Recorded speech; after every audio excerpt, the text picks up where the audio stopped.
Brynjar, þessi leikurinn í kvöld, naglbítur, hvað ætti að segja það? Þetta bara eins og KR Keflavík hefur verið gegnum árin. Þetta eru skemmtilegustu leikirnir að mínu mati svona á tímabilinu. Koma hingað í gamla sláturhúsið. Þetta er hérna, ég byrja þetta á margra mati og þessi körfuboltahefð á Íslandi og það er bara gaman að koma hingað og spila. Segðu mér hérna af öllum þessum árum, þú náttúrulega tókst pásu í fyrra, en af öllum þessum árum og öllu þessu liðum, hversu sterkt er þetta Keflavíkurlið gegn ykkur KR-ingum? Þeir eru náttúrulega með frábæra fjóra leikmenn, það verður bara að segja þetta alveg svo er að í útlendingunum þremur og sérstaklega Milka, hann er alveg frábær. Kyle er svona, hann er svona valdog, hann kemur með fullt af góðum körfum fyrir á.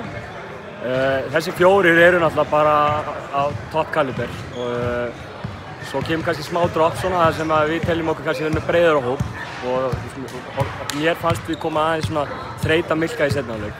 Við létum hann hafa fyrir öllum körfum, hann skorar, hann búinn að sýna það en hann þreytist og ég held að Keflavík, ég held að þetta sé alveg á topp þremur á síðustu árum, ekki spurning.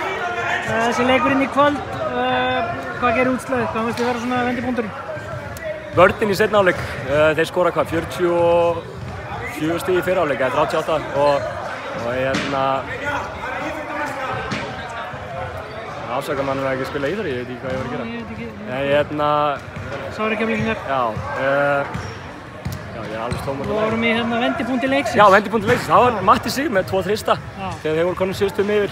Það var búinn að gera 2 airból og fara á undan en hann sýndi bara kjarkinn í að stíga upp. Fékk 2 galopinn og setti þau og það kom okkur aftur inn í leikinn og gaf okkur trú á þessu verkefni. Þetta var bara geggjaður leikur.